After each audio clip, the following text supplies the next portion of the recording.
Hey guys, welcome back to my new video. दोस्तों, वैदिक सभ्यता का आज डे 2 है। मैंने जैसा कि पहले भी लास्ट वीडियो में बताया है कि ये आपके हर एग्ज़ाम्स के लिए इम्पॉर्टेंट है, चाहे आप स्टेट एग्ज़ाम की तैयारी कर रहे हो या फिर यूपीएसआई, यूपीपीसीएस, बीपीएससी, बीपीएसआई, ठीक है, एमपीएसआई, आरएएस, हर एग्ज़ाम्स के लिए इम्पॉर्टेंट है। और ये मेरे हैंड रिटन नोट्स हैं, ठीक है।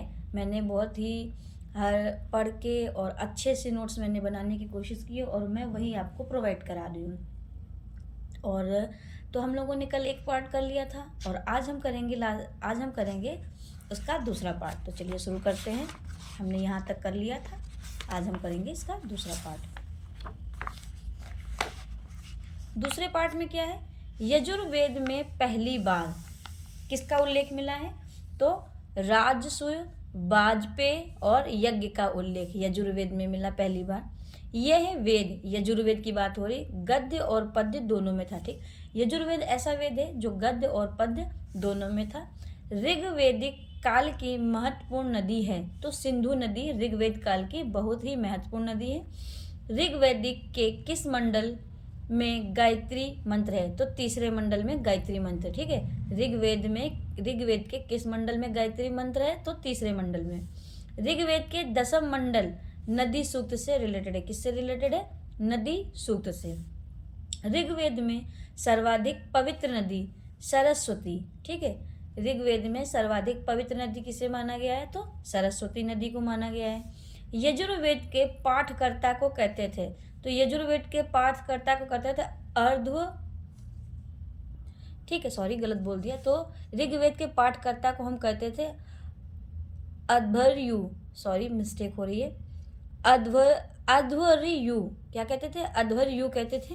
ऋग्वेद में ऋचाओं को पढ़ने वाले ऋषि कहलाते थे होता, ठीक, या होत कहते हैं या होता कहते हैं। अथर्ववेद में मिलता है जादू टोना और तंत्र मंत्र का उल्लेख। अथर्ववेद में किसका उल्लेख मिल रहा है? जादू टोना या तंत्र मंत्र का।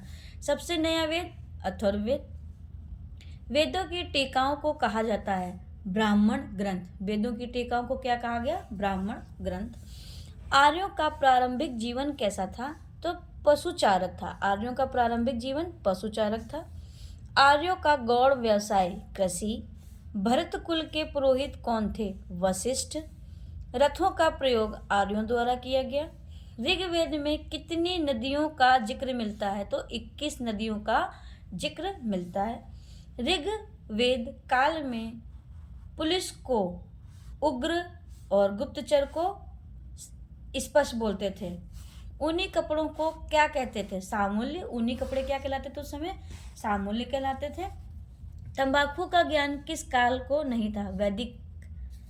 ऋग्वेद में इंद्र शब्द का प्रयोग कितनी बार हुआ है? तो 250 बार इंद्र शब्द का प्रयोग हुआ है। कुछ शब्द थोड़े कठिन थे, जो प्रोनाउंसिएशन ठीक से नहीं हो पाए, तो उसको अवॉइड करिएगा, बाकी आप नोट्स को देखिए।